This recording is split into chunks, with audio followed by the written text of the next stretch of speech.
Twitch there's a bunch of springs with Twitch. It's a different method. That's how they don't have any copyright violations. I thought they were hamsters that keep it running. Patent infringements. The hamsters, you'd be surprised. Are they lazy? Hamsters are more like the backbone of the internet. You know? Like, yeah. They're what make the tubes. Most Linux machines they're running through the tubes. Are powered by hamsters. They carry the data back and forth in yeah, the well, tubes. there's different hamsters for different tasks. Some hamsters carry the data back and forth. Right. Other hamsters spin the wheels just to generate power. That's science, obviously. And some just sit around and don't do anything. They're just taking up space. Those are the supervisors. Yes. You have to have somebody who's calling the shots. Hey guys, how's everyone doing? Welcome. This is Awesome Hardware. This is a live show. We discuss technology. We talk about computers and computer parts and what's new with computers. And we stream every Tuesday evening at 5:30 p.m. Pacific to twitch.tv/awesomehardware, as well as our YouTube channels. My channel, Paul's Hardware, as well as Kyle's channel, Bitwit. We're streaming the first half of episode number 171 right now. It's December 4th, 2018. And we have much important news to discuss with all of you today. But first, a word of warning. We do drink beer on the show, and we occasionally use adult language. Sometimes we curse like sailors. Kyle's demonstrating right now. So mind your ears, and if you have any young ones, then please send them away. In case you're wondering, we're currently drinking Lagunitas Brown Sugar, which is 10%. Which is a 10%. But these are the last of them, so we're finishing that off. It's gonna be a long show. Finishing that off, and one more thing to note before we dive right. Oh wait, I gotta click on those things. Before we dive into the show proper, a quick note that we do have stores where we sell merchandise unashamedly, branded with our logos upon it, and it's all super nice though. Holiday sale going on right now. If you order over $50 worth of stuff, you get 10% off. If you order over $100 worth of stuff, you get 20% off. The more you buy, the more you save. I feel like Jensen. Without the cool leather jacket. Without the cool leather jacket. We do have some new products. These Awesome Hardware. We actually just saw the new Awesome Hardware shirt in the flesh at our fan meetup this past weekend. This is actually real cool design. It was made by J. Ted and submitted to us, and now we have plastered it on some gaming desk mats and some hoodies and some shirts and stuff. So a fan showed up to our fan meetup wearing that shirt, and we had never seen it in person for the first time. We'd only seen the pictures. I was like, where did you get that? He's like, really nice. From you. Yeah. Super nice. I love your shirt. PaulsHardware.net is my store. Bitwit.tech/store is Kyle's store. Or Bitwit.tech. Or just Bitwit.tech. And he's got the same deal going on. 10% off. Orders over 50, 20% off. Orders over 100. And he also has this new design with the 8-bit Boy Blaster. The new blaster. Also available on a variety of products. It's adorable. So because it's me. Check it out. Buy some stuff. Do it. If you do buy stuff, or if you happen to donate during the live stream, we will be reading off your donation comments and also thanking you for buying stuff during the after party, which is linked in this video's description. Attach a message to your donation. Yeah. Any message you want. Yeah. Within reason. That'll be great. All right. Let us dive into some technology news. First off, wait, I didn't do the lower thirds. There. Okay, better. All right. First off, we have a rumor from WCCF Tech in the leaks and rumors category. So, obviously this could all be lies that we are spreading right now, disseminating. But this is all about AMD's next generation of products, and it's fairly exciting if true, of course, if true. The rumor was actually from a website, a Taiwanese website, gamer.com.tw. And this Taiwan? TW? Yeah, I believe .tw is Taiwan. I think. Pretty sure. I'm 95% sure of that. Yeah. But yeah, here's a slide. Apparently these slides are from a Gigabyte presentation. It's a slide, it must be true. Not directly from AMD, but Gigabyte, of course, works with AMD, makes motherboards and such. And this has a bunch of stuff like about current socket AM4 stuff, but also upcoming socket AM4 stuff. So right now we can see the stuff second half 2018. That's right now, and all this stuff is currently available. Raven Ridge, Pinnacle Ridge, all that. In the next gen, and I don't know why this is blocked out. This is blocked out right here. But socket AM4 for the next generation is codenamed Matisse. Or the CPUs themselves are codenamed Matisse, the 3000 series of Ryzen CPUs. Codenamed Matisse, they're supposed to be 7 nanometer Zen 2 based processors. So that means not only we got a die shrink from 12 nanometer down to 5, from 12 nanometer down to 7, 5 nanometer shrinkage. Shrinkage. I can relate. That's what they used to call me in high school. That's I mean, percentage-wise, that's, I mean, if you look at, that's a lot of shrinkage going on. It is. Right there. But shrinkage almost by half. With CPUs is a good thing. So not just the die shrink, also the Zen 2. So if you look at Zen stuff and Zen Plus stuff, the 1000 series of Ryzen to the 2000 series of Ryzen, there's more incremental updates there. This is an actual a refresh of the core architecture. So there still remains much to be seen. Like I said, still much in the rumor and speculation category, but both of those things together could potentially mean that AMD's might have some pretty competitive products coming out here, especially when you look at the stagnation that's happened on the Intel side with their still delayed until 2019 10 nanometer products. So other interesting stuff about this leak, again, if true, is that they're still sticking with the AM4 socket. I was kind of surprised about that. They promised support for AM4 through 2020, so I guess that makes some sense. But I wouldn't have been surprised for them to say, like, well, that's our Ryzen 2 stuff, and we're going to support, or like our Ryzen 2 stuff, we're going to support that through 2020, but now here's the next generation of stuff that's cooler and more badass. They're committed to the customer. According to this, still good. AM4 socket, still backwards and forwards compatible. So you have an X570 chipset motherboard to replace the current generation of X470 chipset motherboards, but you could take a 2700X and slot it into an AM4 X570 motherboard and it would work. Likewise, you could take potentially, again if true, the 3000 series processors, which will still be AM4, and slot them into an X370 motherboard or an X470 motherboard. However, you would lose support for a lot of the features of the next generation of products, including PCI Express Gen 4, which is pretty significant. It's a big one. That's a biggie. Yeah. There's PCI Express Gen 4 is still in the works. We're expecting a pretty big bump up in bandwidth, much like the jump from PCI Express Gen 2 to Gen 3. And this would also theoretically mean that this is going to be the first generation of consumer products to support PCI Express Gen 4, which would be another kind of like feather in AMD's cap for the stuff they've been doing recently. Right. I mean, I think that's a pretty big thing for AMD to be able to say, is that if they're actually going to beat Intel to the market with support for that. So that's cool too. Yeah. Of course, PCI Express Gen 4 is the type of thing that you'll have to have support for on the desktop platforms, as well as products to slot in there. So right. We'll have to be looking at like the next generation of graphics card right. for an actual product that is PCIe Gen 4, but for Not compatibility, I don't complain about that. Other interesting thing about this is the expectation is potentially that it will launch at Computex 2019. Computex happens at the beginning of June every year in Taiwan. And that would also mean that what we talked about last week, AMD's EPYC Rome processors, which are also 7 nanometer Zen 2 products, AMD has promised will be the first 7 nanometer products to launch. So if we're expecting Ryzen 3000 series at Computex, then logic would indicate that the EPYC processors would probably launch prior to that. Sure. So that might be a little bit more information on when to expect those. Seems legit. I wouldn't be surprised to see some more stuff on that at CES, which is the beginning of January. But hopefully more on that next month, I guess. There is talk of up to 15% instructions per clock performance improvement with this next generation of CPUs. So that's pretty exciting too. Again, process shrink in the new architecture. So, and then the last note in the article that I also thought was worth pointing out is that they said they're also aiming to fix and improve upon the memory controller by reducing the memory delay and allowing better support for higher frequency, lower latency memory. So improved support for lower latency memory is good. That's been one of the kind of sticking points with Ryzen, is you always have to be like, oh, make sure you get the compatible memory right. so you can work and get it running at the higher speed. Wider compatibility, much like with Intel, where you sure. often don't have to worry about right. what kit you're getting, would also kind of narrow the gap between their platforms. So Well, that's good. Cool all around. Exciting. Good news, again, if true.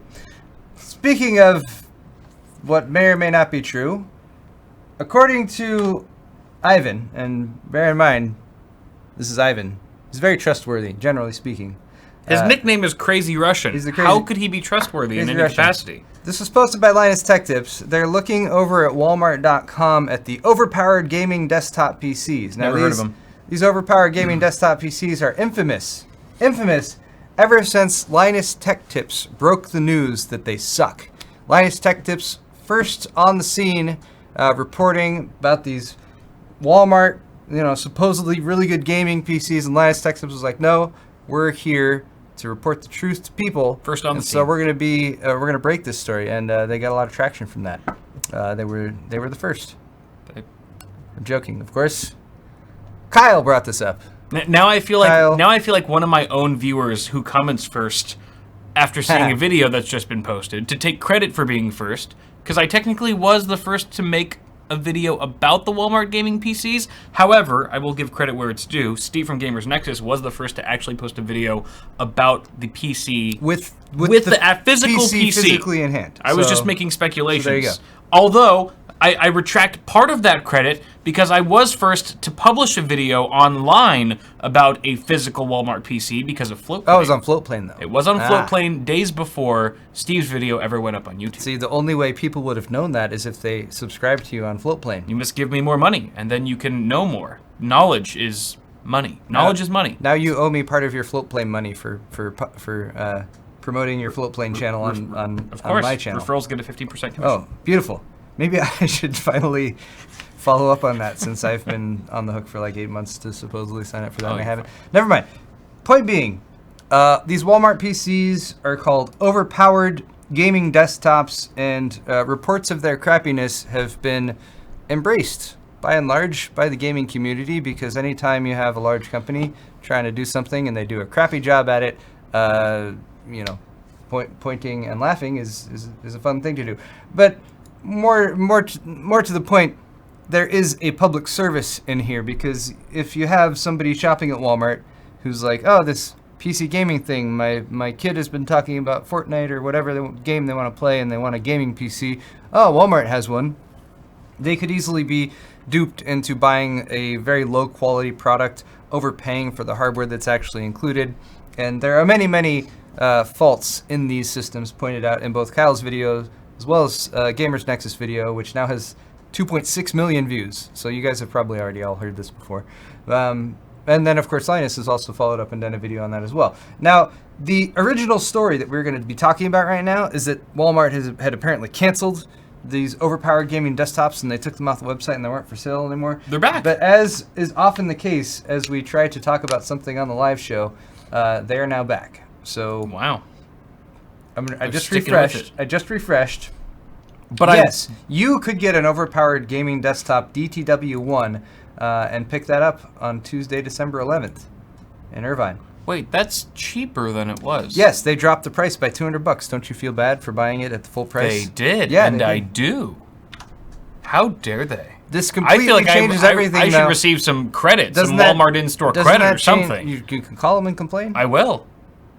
Call, complain. Can I do it right now? Record the conversation. Do the whole thing until you get them to like offer you the refund for it, and then drop that. Oh, by the way, I'm the one who did the video that has 1.5 million views or whatever on it about your crappy PCs. So the speculation earlier today was that Walmart had dropped them as a result of all of the negative flack and feedback. However, that does not seem to be the case. So that kind of changes the slant of the sword fight question later on, but that's fine. Don't worry about it. Never mind. But like I said, Steve's video, so Gamers Nexus video on this is at almost 2.7 million views. Which also brought that single video, amazing. For just to give some perspective here, a video that goes this big for a channel as large as Gamers Nexus, they grew almost 100,000 subscribers within a month. They were close to like 370K before they posted this video. Damn. And now they're at 460, basically. So congratulations. I mean, huge shout out to Steve and the team over at Gamers Nexus. They deserve it. That's absolutely. Yeah. Massive gains there. Awesome, awesome work. The story of the late November, early December YouTube gains has been. There's so many stories of that. We got BPS Customs, Brian. Yeah. Our friend, he quadrupled. He jumped way up from the giveaway that just ended yesterday. Yep. By the way, if you entered in the giveaway, the coordinated giveaway that me, Kyle, and BPS Customs did, check your email because emails were sent out last night, and you've got 48 hours to respond. Indeed. But anyway, point being, don't buy a gaming PC from Walmart. I guess that's how we can. You might not even get the right PC. Yeah, Steve didn't even get the right one. All right. Other news this week: the NVIDIA Titan RTX video card has now been announced, confirmed. It's supposed to be available for sale this month. The launch is December 2018. I don't know if they're actually available for sale on NVIDIA's website or anything like that, but there's an AnandTech article linked in this video's description. All my articles I'm discussing today, by the way, are linked in the description if you guys are interested.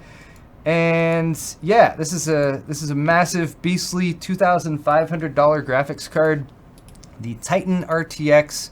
This was expected, but it also kind of crept up. I don't know. If you were watching YouTube channels, tech channels, you may have spotted it because there were several leaks in the past week. Yes. Jay's 2 cents was like, oh, this RTX happens to be in my video. Casually on the table. Linus had his in the WAN show and popped it out there. I saw the slow-mo guys tweeted a picture with the computer they had in the background that said Titan on it. So these cards were sent out early, and NVIDIA apparently gave people the okay to leak them. Tease them. Tease, I guess that's if it's a leak would be unauthorized. Right. A tease, I guess, would be a more accurate sure. word. That's true. It's true. See, that doesn't seem as dirty now. Right. When you call it a tease. We were hoping to title this episode Jay's 2 cents Exposed. I know. But then people would just think we had nudes of Jay. That would kind of be a tease. Anyway. That would kind of be a tease as well, though. That's absolutely true. Depends on who you ask. Yeah. Really does. Definitely a tease for me. Anyway, though, if you have $2,500 to spend and you want the highest end graphics card now available, this Titan RTX has 4,608 CUDA cores, 576 tensor cores. It's got a base clock of 1350 megahertz and a boost of 1770. I imagine there'll be people overclocking this as well. 24 gigs of GDDR6 memory, not HBM2, by the way. So not like the HBM2 that the Volt was using. So somewhat interesting there. The HBM and HBM2 thing didn't seem to take off. I'm wondering how much of that has to do with the success of Vega or just continued availability there. But point being, 24 gigs of GDDR6, 14 gigabit per second. That's a 384-bit interface, so you got 672 gigabytes per second total memory bandwidth. There's a 6 megabyte L2 cache. The GPU itself is still the TU102, so that still is the same GPU as the 2080 Ti. This one's just fully unlocked with all the CUDA cores. 4608 versus 4352 with the 2080 Ti Founders Edition. So there you go. Jeez, $25. RTX Titan being nicknamed the T-Rex, which kind of makes sense because there's a T and an R and an X in the name. Yeah. Titan RTX T-Rex. It's kind of a cool nickname, so I'm not sure if I should endorse it. Single precision throughput of 16.3 teraflops, double precision compute performance. I don't think this is right. I just can't wait to see the SLI benchmarks. 6.9, yeah. I don't know what that is. Sorry. So you actually, for double precision, you're still better off with the Titan V, apparently? Because you still get a lot more double precision floating point. Yeah.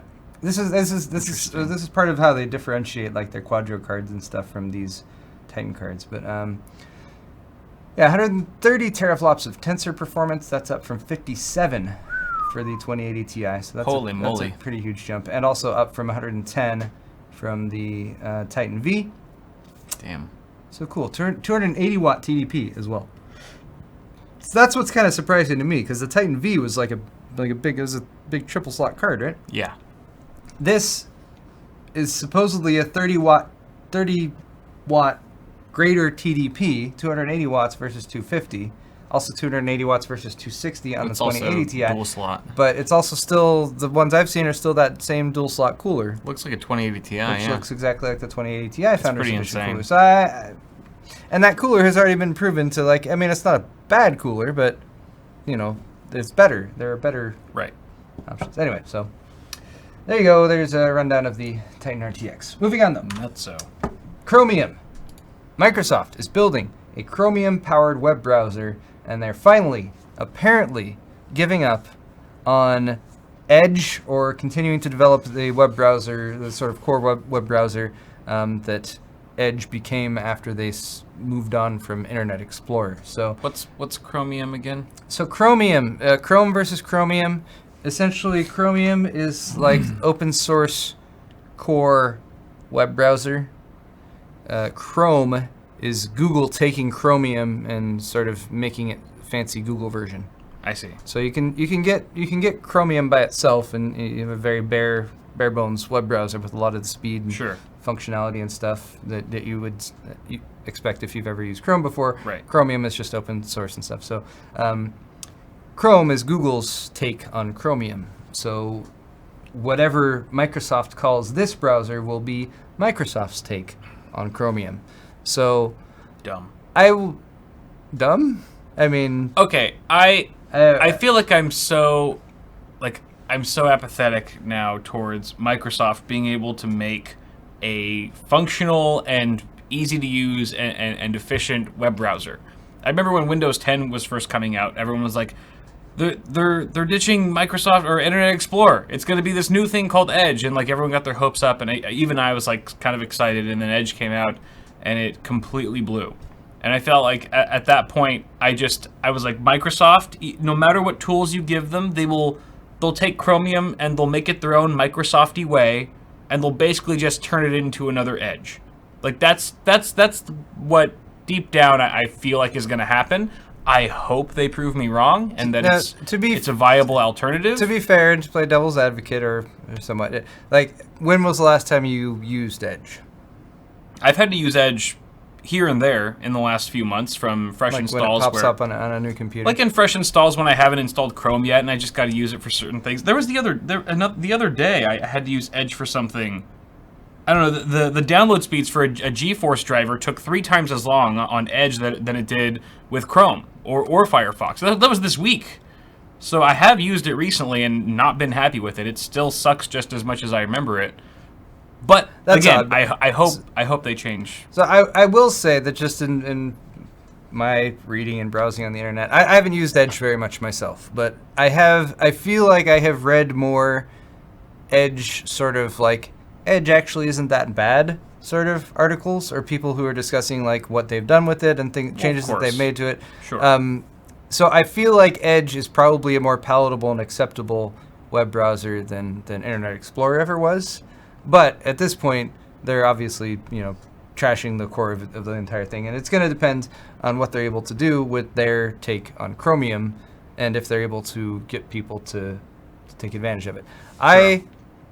I could see some benefits from this because there's some. I think there's some core security benefits to it, but overall, I think I'm just going to be curious to see once Microsoft actually launches this and starts deploying it in Windows 10 or whatever, if people will distinguish it based on the or like even know that it's based on Chromium and find some that makes them a little bit more amenable to trying it out. Because I know there's a ton of people who would just never even try Edge because they're like, I always hated Internet Explorer. Right. I hate Microsoft web browsers. Therefore, I'm never going to give this a chance. So I'd be somewhat curious to see if people might give a Chromium-powered web browser that Microsoft makes. Do you know, does the article state if they're going to keep the Edge name or if it's going to be called something else? I would expect them to rebrand it again because it's different. Yeah. And because, like I said, there's enough people that don't like Edge that...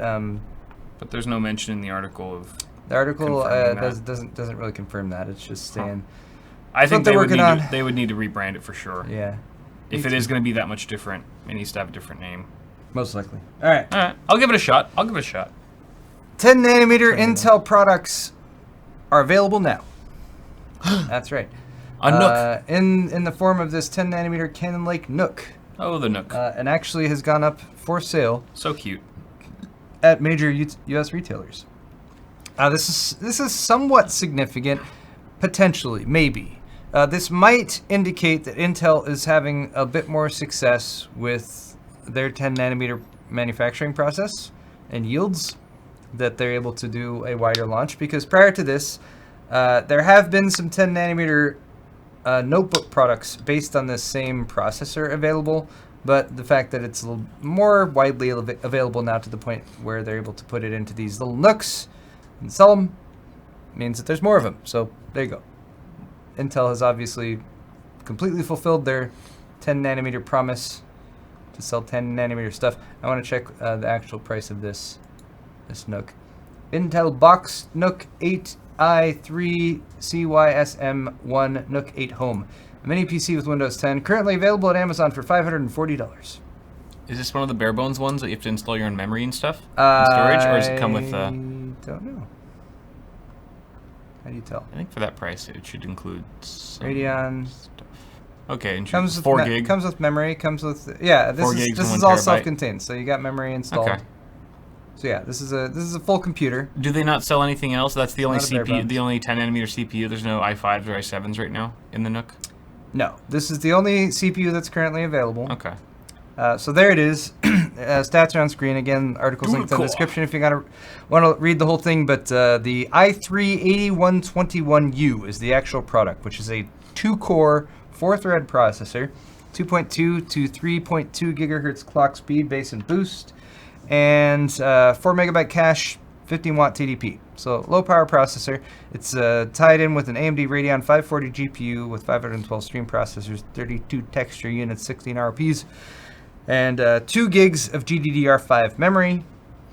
The one for sale there also, they can configure these in different ways, but the one for sale there also had 4 gigs of memory installed. So yeah.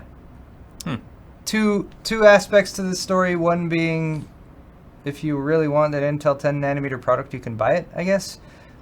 2 being, yes, the potential implication of them actually having a few more of these available, which might be a good indication when it comes to their yields or improving the actual fabrication process.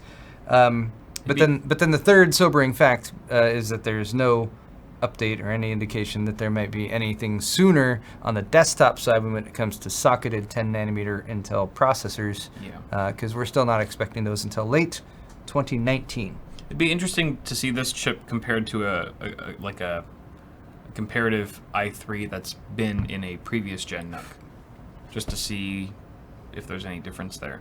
Like another i3 U-SKU processor, 2 cores, 4 threads. The most comparable. I believe Anantech has done some testing on that with the laptop that came out, and sort of trying to suss out the like what's the amount of processing power per core in a per second or whatever. Yeah. And then you can sort of extrapolate that to say, well, at this frequency you'd get this much of performance improvement. So if you get that core times 10, if there's going to be a 10 core, Intel mainstream processor at 4.8 gigahertz, then you should be able to get X performance. Right. So yeah, there's some of that's gone on, I think, but I don't have any of it to reference right now. So we will have to wait. So there. So rather than do that, we're gonna just have a nice easy segue into our sponsor spot. Heyo. Yes, Toshiba has chosen to sponsor Awesome Hardware. And I have to apologize. Last week, when Kyle was saying Toshiba like that, I was like, Kyle, that sounds like I don't want anyone to be offended because you're like putting on an affected Toshiba accent.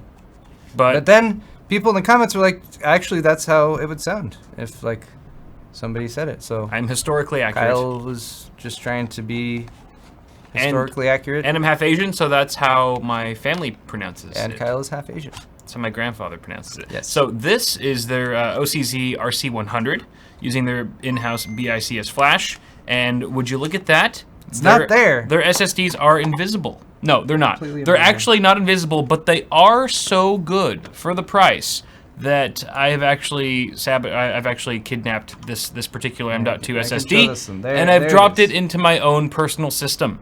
One of the personal rigs that we use here in the office. It's that good, people.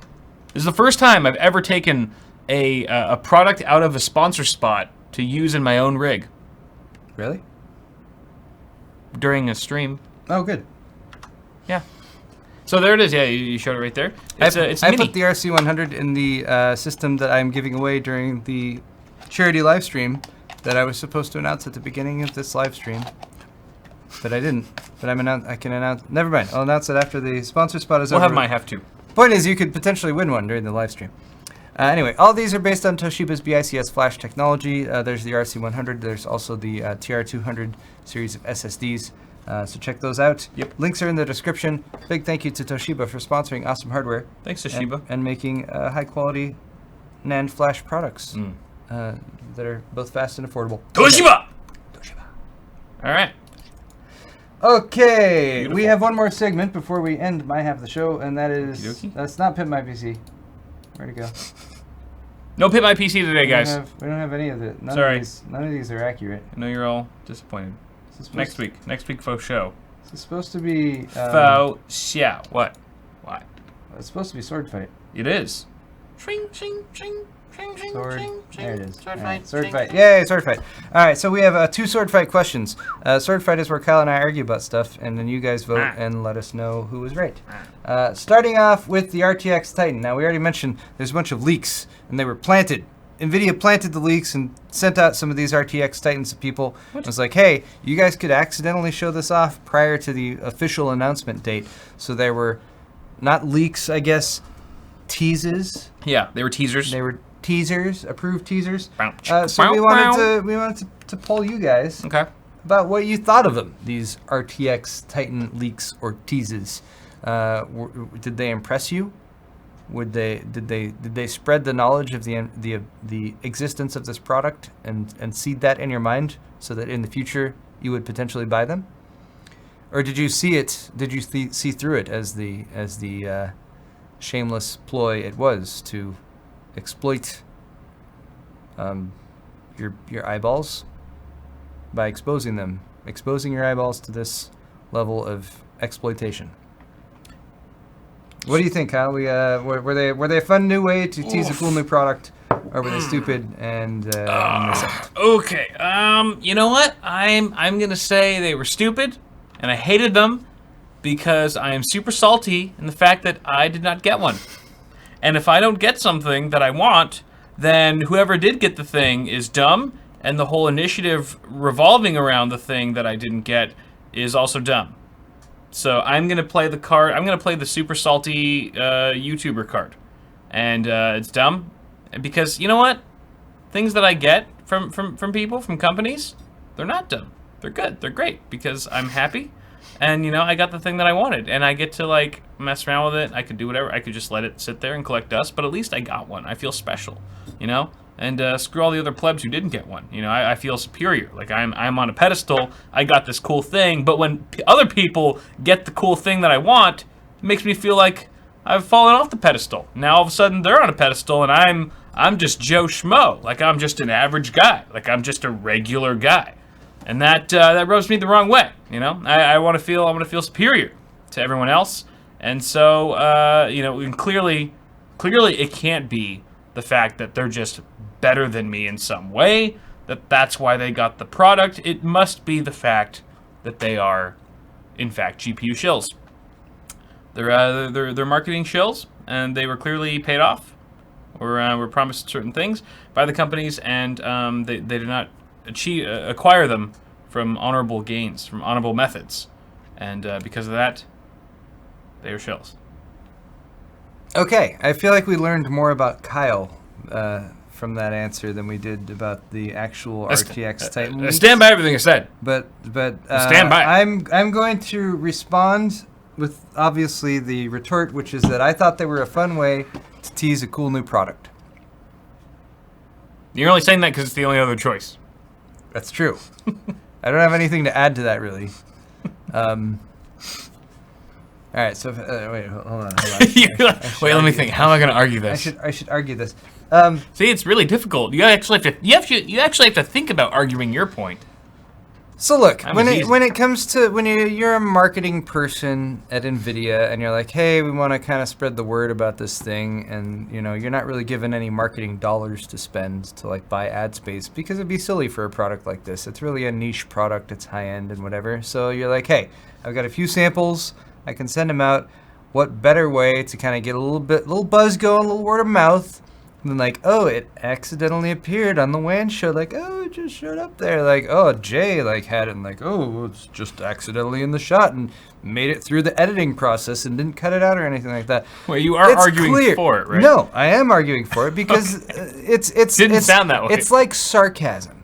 You're saying something that is obviously far out there and absurd because people see that and they instantly know what it is. They know it's planted. No one thought that was just like actually accidental, but they saw it. They were aware of it, and so that's a basic positive marketing campaign, and that's the best I can do it. Backing that up. Let's see what people think about this. Most people didn't notice. All right, so cool. I kind of like that. That's actually the worst thing as an NVIDIA marketing person that you could hear is that people, I don't even, like, not that you hated it, that you didn't even care. Which is actually the way I like to treat a lot of things that I don't like. Just indifferent. But at the same time, did it really cost them anything? Well, it cost them a few graphics cards that could have otherwise sold for $2,500 apparently. But I'm saying I lost that one, so sure. Yeah, cheers. You drink. You're a sucker. The teas didn't cost them anything because at the end of the day, Jay's still going to do a video on the Titan RTX. Linus is still going to do a video on the Titan RTX. So they're still going to get featured in big ways with dedicated videos. And the tease itself was just kind of like a bonus. Like, hey, if people notice it, that's great. If not, whatever. It doesn't really. I mean, we're still going to get a video from this guy and this guy and this guy. So I feel like they didn't really have anything to lose there. So if we could sum up this question and answer, especially if anyone from NVIDIA is watching, I think what it boils down to is that they should send out more Titan RTXs to more YouTubers. Yeah. Because that would help them and be good. That'd be a good thing. More people would notice. Exactly. Clearly, this poll shows that people didn't notice NVIDIA, so you should just. I'll be honest. I've never gotten a Titan. Neither have I. I have no Titans. Neither have I. Zero Titans. I used to be so spoiled at Newegg. I could go in when the Titans would come in, and I'd just take them. Yep. I wouldn't take them. Me too. I'd borrow them. We returned all of them. I would take them. I would take them. They'd come in to get photos taken. I'd be like, I'm just gonna borrow that. And then we'd like set them up and test them and everything. And back then, I didn't even know what I had. Yeah. I didn't even know what I had. No. I would just take it home for the weekend and just have my way with it. Now we just gotta sit here all thirsty looking at. Had someone told you, Kyle, one day when you have 1 million subscribers, NVIDIA still won't send you one of these. I would have held on to it. I would have cherished every second with it that I had. Would have been nice. But no. All right, one other question here. This one's we're gonna run through this quick because I'm going a little over already. But Kyle and Steve, when I made this straw poll, had killed Walmart's gaming PCs and they were no longer available for sale. Obviously, that's been proven false by the website that we pulled up like an hour ago. Mm-hmm. But we're still gonna argue this. Were Kyle and Steve too brutal? Were they too critical of Walmart's gaming PCs? I'm gonna say no. Since I get to choose the answer on this one. Easy one. I'm gonna say no. Easy answer.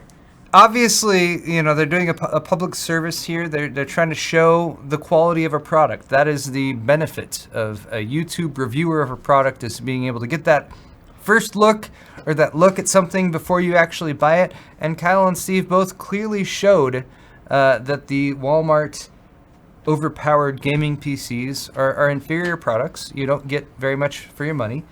So they were very straightforward and direct in that. And I think they did a public service. Therefore, no, they were not too brutal. They were direct and honest. Kyle, Why were you wrong?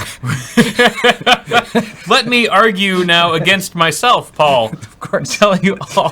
Yes, set you up that Steve way. and I were so brutal to a fault. Albeit we were just trying to spread the joy of PC gaming. And, you know, sometimes you can go too far as a reviewer. Sometimes you just, you get emotionally attached or emotionally driven. And sometimes your emotions can carry you away. You can get carried away with your emotions. And suddenly it becomes more of a personal video or personal piece than something more objective. And, you know, we are reviewers at the end of the day, but we're all still human. And sometimes those emotions and subjective feelings can creep into our content. And occasionally, no reviewer is perfect. Occasionally, we let those feels get the best of us. And, you know, if we're arguing for this straw poll, I will say that it's very likely, very possible that Steve and I could have contracted some of that in our Walmart videos. So Kyle, would you like to apologize to Walmart? Fuck right no. now? Fuck absolutely Okay. not. God no. All right. You gotta be shitting me. I thought you were gonna stick with that a little bit longer. Then. Thus concludes. All right. Results. Wow, that's a big spread. Oh Jesus. How are you so wrong? You were so wrong in your assessment of Should that. have stuck with my original video There was opinions. Usually there's I put a third option in there, you know, like just for people who want to, you know, chaos and stuff. But actually somehow as I was making this straw poll, like I hit some button and it just popped up. And I was like, that's fine. That's fine then. All right. So, speaking of that's fine for this episode. Sure is. So, for this half of Awesome Hardware, thank you guys so much for watching. Woo! Hit the thumbs up button if you're watching in the future on my channel. And again, links in the video's description if you guys want to read up on any of the articles we've discussed. Yep. Other than that, if you're watching live, we're going to switch over to Kyle's channel right now. So jump over to that. Links in the description. And then once we're done with all that, we will move on to the after party as well. Thank you all so much for watching. We'll be Bye. right back. Goodbye.